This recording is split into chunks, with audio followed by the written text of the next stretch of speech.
Hi എല്ലാവർക്കും പുതിയൊരു വീഡിയോയിലേക്ക് സ്വാഗതം. ഇപ്പോൾ നമ്മുടെ ചക്ക സീസണൊക്കെ ഏകദേശം കഴിയാറായിട്ടുണ്ട്. അപ്പോൾ നമുക്ക് ഒരു ചക്ക അടയുടെ റെസിപ്പിയാണ് നമ്മൾ ചെയ്യാൻ പോകുന്നത്. അപ്പോൾ വളരെ കുറഞ്ഞ സമയത്തിൽ കുറഞ്ഞ ചേരുവകളിൽ നമുക്ക് ഒരു ചക്കയട ഉണ്ടാക്കിയെടുക്കാം.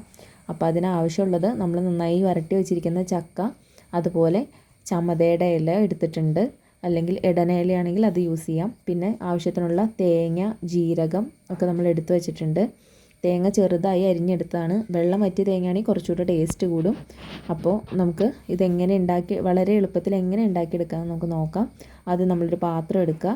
ഇനി ഇതിലേക്ക് നല്ലപോലെ വരട്ടി വെച്ചിരിക്കുന്ന ചക്ക നമുക്ക് ചേർത്ത് കൊടുക്കാം.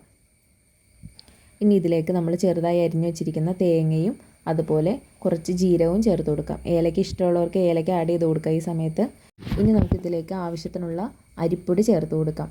കുറേശ്ശെ ഇട്ട് കൊടുത്ത് നമ്മൾ മിക്സ് ചെയ്തെടുക്കുക. നമ്മൾ ഒത്തിരി ഓവറാവാനും പാടില്ല. അത് ഈ ഒരു പാകത്തിന് റെഡിയാക്കി എടുക്കുക. നമ്മളിവിടെ ചമതയുടെ ഇലയും അതുപോലെ തന്നെ വയന എന്നൊക്കെ പറയുന്ന ആ ഇലയും ഇതാണ് കേട്ടോ. ഈ രണ്ട് ഇലയിൽ നമ്മളിത് പൊതിഞ്ഞ് റെഡിയാക്കി എടുക്കാം. ഇതുപോലെ നല്ലപോലെ കവർ ചെയ്തെടുത്തിട്ടുണ്ട്. ഇനി നമുക്ക് ഇഡലി ചെമ്പിൽ ഇത് ആവി കയറ്റിയെടുക്കാം. 10-15 മിനിറ്റിൽ നമുക്കിത് ആവി കയറ്റിയെടുക്കാം. അപ്പം നല്ല അടിപൊളി അട ഇവിടെ റെഡി ആയിട്ടുണ്ട്. ടേസ്റ്റിയും ആണ്, അതുപോലെ തന്നെ ഹെൽത്തിയും ആണ്. അപ്പോൾ എല്ലാവരും ട്രൈ ചെയ്യുക. വീഡിയോ ഇഷ്ടമായാൽ ലൈക്ക് ചെയ്യുക, സബ്സ്ക്രൈബ് ചെയ്ത് സപ്പോർട്ട് ചെയ്യുക. മറ്റൊരു വീഡിയോയുമായി വീണ്ടും കാണാം.